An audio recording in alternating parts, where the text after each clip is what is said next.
Fathers day मनाने की शुरुआत सबसे पहले अमेरिका में हुई। अमेरिकन लड़की सोनोरा मार्ट ने 1909 में पहली बार फादर्स डे मनाया। 1910 से प्रतिवर्ष जून के तीसरे रविवार को फादर्स डे मनाया जाने लगा। पिता एक उम्मीद है, पिता एहसास है, पिता जिंदगी है, पिता छोटे से बच्चे का पूरा आसमान है, पिता है तो माँ का सिंदूर है, पिता है तो माँ के हाथ की चूड़ी है, पिता इस धरती पर उस परमात्मा की मूरत है।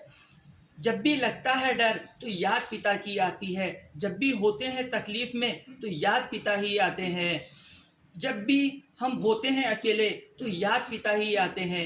इस धरती पर बेटे की पहली उड़ान पिता की अंगुली पकड़कर चलने से ही होती है और एक बेटी की सबसे सुरक्षित जगह उसके पिता की गोद होती है।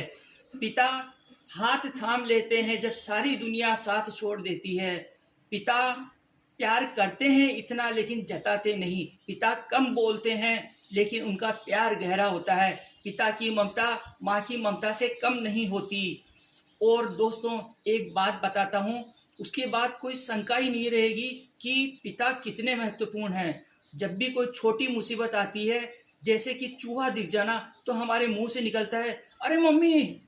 लेकिन जब भी कोई बड़ी मुसीबत आती है, जैसे अचानक रोड पर चलते हुए सामने से ट्रक आ जाना, तो हमारे मुंह से निकलता है अरे बाप रे। हैप्पी फादर्स डे मेरे दोस्तों।